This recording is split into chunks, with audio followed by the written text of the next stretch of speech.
Ladies and Germans, how you all doing? This is Con Ulrich. Hello, hello, hello, hello. And folks, today on Slutsk East, we have a really interesting matchup. Who do we got, sir? Left hand side in the blue, we have Jimster Hacks playing 5th Mountain Jaegers, River Vanguard Income. Right hand side in red, we have Mimile playing 358th Infantry. Also, well, actually River Maverick Income. By getting confused here, people used to go Maverick, but well, Jimster has gone a little bit Vanguard today. You can kind of see right now, too, he apparently doesn't think very much of the southern side of the map, but that northern side of the map, ooh boy, lots and lots of equipment being tossed here in the meantime. But Gebirgsjägers against the 358th, not something I would have seen, in many of my most desired dreams, but how the heck is it really going to work out? Aren't the Jaegers a little bit too light for this? Yeah, it's a little bit of infantry spam. I mean, all the ISUs from 358 can prove to be a bit of a pain at long range. So, ideally, Jimster does have the better side of the map, having the hill position up north. But I think infantry rise is pretty fair. I mean, up north here, these Stern Pioneers are pushing on through. All the snipers are sniping array, and the infantry support guns are important. It's kind of a strange thing to think that we have recon planes coming in, but somehow that's actually not the one that wins the gunfight. Oh, it's like an actual recon plane doing reconnaissance rather than just being a budget close air support aircraft. Well, you have to admit, of course, this is the Russian everything, so yeah, that kind of makes sense, I suppose. We do have a Pukchin over here that was actually able to pick up a nice little half-track kill already, but one thing about the Pukchin, guys, we have to remember, not that much range when all is said and done. So I'm a little curious to see if that's going to be one of those kind of barraged into, next week's matches sort of opportunity. Yeah, I mean, it's a pretty good gun. It's like the snub-nose 88, and especially if the terrain where it's deployed, it can pretty much shut down stuff trying to go up the hill. And this has been a very successful opener so far for Jimster, actually breaking through the majority of the northern side. The Mimile does have a pretty nasty counter-attack coming. And it's not, well, I guess there's some Panzerfaust infantry whose group are gonna get a bit blown up. Oh no, he's one building array. Oh, one of them's going to die. But the other half-track is already out. So, I mean... Oh, wait. Oh, no, that got taken out by the Stern Pioneers. Yeah. Good use of the smoke there. Really good use of smoke. Honestly, that was a really... I expected a very, very different outcome on that one. Even looking in the center, there's an AB-41 that's going to chase him back those stroke keys down the hillside here. Stepiri, yeah, kind of causing some hassles here and there.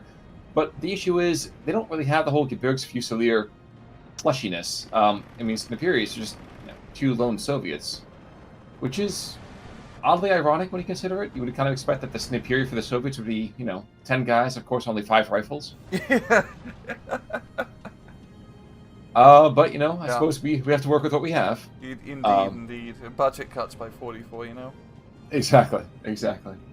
But I'm very successful here. It's kind of a bit hard for Mimile, but at the same time, he does have a lot of light tank spam, and this is a pretty good map for light tank spam. Seeing the T-26 finally getting into position, but there's a Pukchin nearby, and I think the Pukchin can pretty easily penetrate the T-26. Well, he's got one that was side on in the first place, so definitely looks like that. Now, there was an anti-aircraft piece. Weren't there 2 of them a second ago? I think one of this just kind of went down here, didn't it? I think so. Down south as well, we actually got a little bit of reconnaissance play. You really don't see people actually trying to make plays down south, but considering how bad things have went up north, is it a very smart play from Mill to try to pull the leverage from the map from the steamrolling up north to an area where he can pick his battle.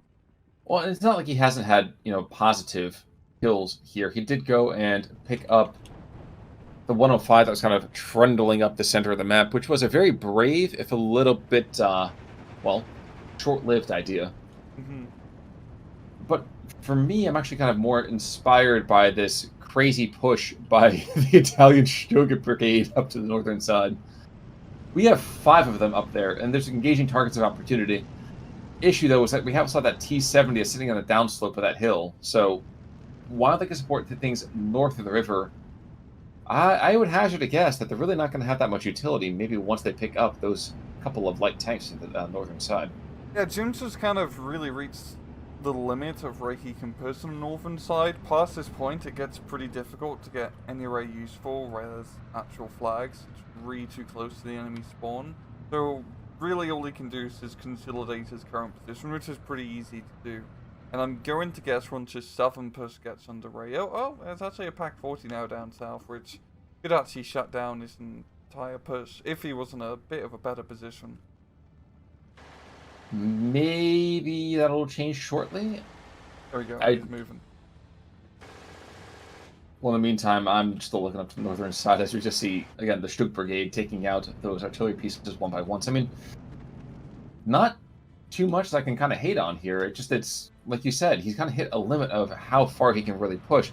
We have this Strife group moving on in, and the T-70 is probably going to take out one guy, maybe? No, we're going to see the Faust instead. Okay, the Stug Brigade continues to survive somehow.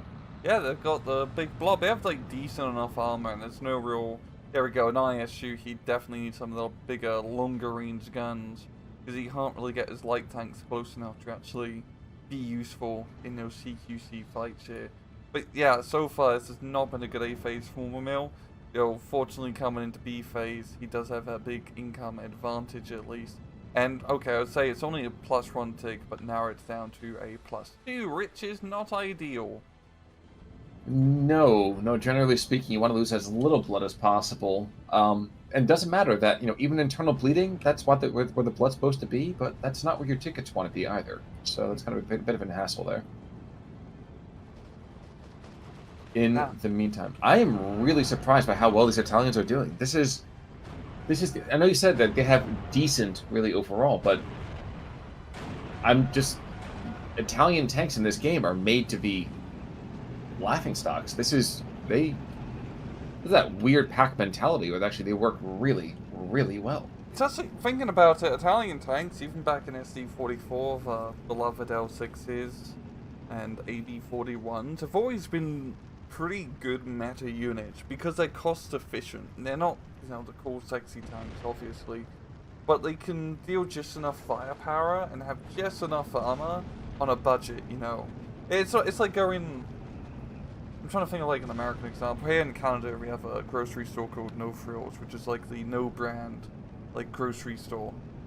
I don't know. Could you give the American audience like an American, like example of a really cheap grocery store? Just all the no name crap.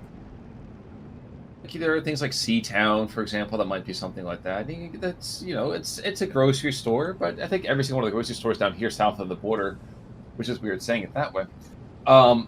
Definitely has let's say the store brand stuff. It's the the bowl and basket, the good pantry kind of idea. So yeah, yeah, that's what these Stugs are. And you know what? You're absolutely correct. I wasn't even thinking about that. Their accuracy has been, I would say, nearly on point. Most of the T-26s that have been engaging with them, getting maybe one fire, like 1 or 2 shots, and they're almost dead immediately. Now we have a 4-pack of flat 20 mils on the northern side. Chasing off that, killing that recon, that biplane. Okay. But the funny thing is, they're all there because they have the on-map officer, which is kind of a weird chef's kiss moment, but it's working really, really well for them. Yeah, and we're seeing Jimster actually push on over the river here, which is a pretty ballsy maneuver, but there's not really a whole lot here to stop him. Yeah, Mimile's, the northern flank is really going bad, because he's investing much more down south. And he's getting very close down south to getting into the town, but there's just enough fire support, to shut anything down. I think really just a lack of, like, T-34 sort of tanks in his safe face is screwing him over, because he needs a bit more armored firepower to deal with this Italian span. Well, we do have a 129 making a gun run over here at the ISU 122. Now, 30 mic might be enough. But it's going to take most of his payload, I would think. Yikes. Okay, well, not quite getting the kill they were hoping for. But that doesn't matter, because everything, kind of that north-central position, is just really going poorly for Mimile. In fact, he's probably going to go 18-6 on this. Yeah, you see this? Yeah, this is rough. He's just broken on through here. It's really gonna come down to down south, at least. Okay, yeah, it's actually 2 flags, which is flipped over, which is not great. The far northern flag, at least, is pretty easy to control. But yeah, it's just going to come down to some southern plays. And we are in B phase now, so he does have an income advantage. And access to some T-34s, which I think will be quite important.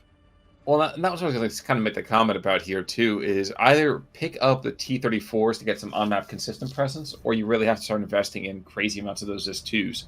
Because the ISU, while it's, an impenetrable wall, comparatively, they can't be everywhere. And they will not be everywhere. And they shoot 3 rounds a minute, so you gotta That's true. really wait for the tanks. So you really gotta hope for the enemy tanks just to stick around to be like, hey, look, it's just gonna be a 20-second reload. Please don't move. I'll give it another volley. Yeah, I kind of feel like if I can beat you with the amount of shots I can get out of like a Brown Bess musket in that time, that's probably an issue. Yeah, like a really big. Yeah, I'd say it's like a really big musket, but no, it's breech loaded. I guess yeah, Churchill Avra is technically like a big musket. Uh, yeah, that or like a hand mortar, Hmm. or a hand cannon, maybe more accurately. But regardless, one of the things that will not be accurate is this 45 mil in the center part of the map. This actually might put the end to the charge of our Italian light brigade here. First one has now died. The first of the fearless heroes, the Centaurians of Majesty, have all fallen. And now with 2 T-34s and 2 Razvedkas, yeah, this is the end of the Stokes for sure. Yeah, he pushed a little bit too far. Yeah, finally met his match. But we have all these T-34s, and this is a good counter. This is what he needs. But the problem is, Jimster's got into the town territory, and that's going to take a hell of a lot of firepower to root them out now. Absolutely. Absolutely. Funny thing is, he might be able to get a cheeky kill. He probably trade out with this T-34. Oh no, it pings off the front armor, but that guy is quite beat up. Yeah. And just like watching Battle of the Bulge, we are going to probably see 1 or 2 hyper shots given before he gets a plane here, especially this guy on the side. No, they're charging over the hilltop. You bullies. You bullies. Yep. Yep. Execution squad. Absolutely. Not to be outdone, though, the 129 is going to come back in here, and I imagine he's going to probably pick on those guys and be like, you know what, you just killed my 5 little brothers. Unfortunately, now he's an only child. But the important thing here is that he's going after those tanks once he can finally see them. Yeah. We got the infantry now coming on here to try to clear them up, and those Gebirgsjägers do have a very nasty DQC loadout. G43s, the MP40s, the MG42. Even the anti-tank grenades can cause a bit of hassle to those tanks as well. So, yeah, it's going to be a pain. Same for the snipers. Well, that's the other thing I was going to bring up here, too. Is like, yay, great, we have Chernos. Yep, troops that can go and take property. But can they do it without losing everybody? And the answer to that, in my mind, is probably, ooh, wow, geez, potential 2 kills on 1 run. And with half, and with half of his load, too. That is a pilot and a half. Yeah. And down south, things have just not been able to go too well here from Mimile. He's managed to get at least 1 flag in the central part of the southern side, but the far southern town has always just been a little bit too far. It's a bit too much in the open. Once again, I think it's this lack of long-range fire support. An ISU 122 would probably be a pretty good pick down here. Kind of use it like usually people use IS2s and King Tigers down south, of just providing long-range fire support and winning those long-range battles. That's a kind of a good point here. Wait, 1 second. Where's that? Oh, okay. Well, like a G6, that BF-109 is going to go and drop bombs on top of that Zachitsky and the Chernos, which is, oof, yeah. That's the end of that attack. But the thing I was going to make the comment about here is when you get the ISU-122, instead of kind of throwing it to the north, why wasn't he more aggressive by putting that initial one, which is, now departed, into that central position? Yes, he does have to contend with the occasional PaK-40, but it's already proven that his IL-2s are more than enough to kind of keep them at bay. I think it's more just, you're getting deeply attacked up north.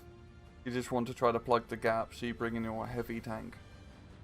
And it really doesn't manage to, as we see, not get that much value out of it here. Now, this is just Jimster is breaking on through into the central part as well. Yeah, this has been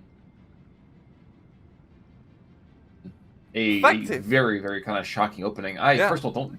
Yeah, I mean, especially when you have this blue tide just storming from the north, like that is not what I expected at all. You expect a much more considerable conservative breakout, but Jimster just really playing on that thought process that you know what, guys, you don't want to touch the south. It's not important right now.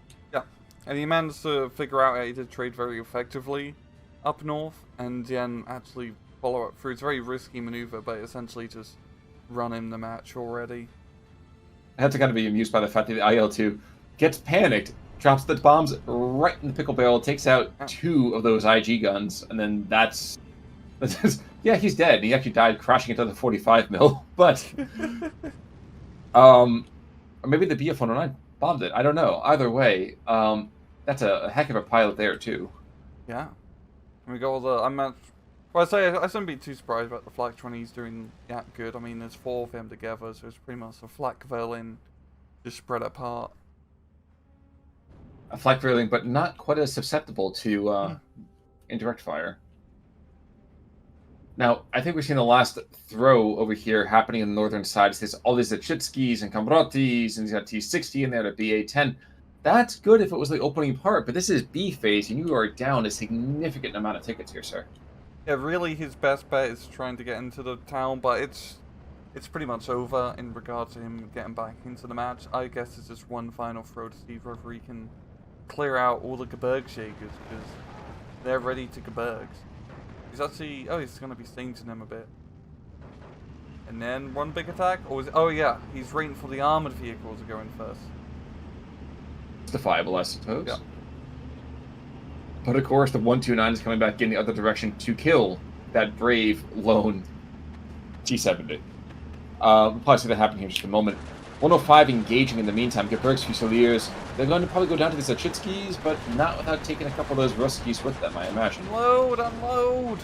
Yeah, never mind. This is... Oof. Yeah, that was a big L. He needed to press that unload button. That's a big micro mistake. Yes, it is. And probably Geberg's Fusiliers are one of the only real recon squads you don't want to get into a fist fight with, and he was squaring up on the line. Real brave. And the Strokies are now forced to bugger off, and they just have such a good fire support from the hill. 105 mil, the Pack 40. I mean, it's such a Gucci position if you fully capture it. Because if you do have 2-kilometer guns, you can shoot into the road before they even get into the town here. Yes. Yes, absolutely. And I mean, that's exactly what he's doing. He's forcing the unload outside the town when he can. And anybody who comes in, yeah, geez, that Comparati just dove out and immediately gets murked by a 105. Brilliant opening here. Truly, like that. I was looking at this even before seeing them kind of deploy on the map, and I was like, ooh, ISUs, that's going to be a big, big issue. And no, it's completely how you neutralize it. Really well done by Jimster. Yeah, very effective push, very effective trade. Yeah, it's actually pretty standard, like 1,000-ish AD different. Which is kind of surprising to me, and actually, but if you look at the kill record, yikes.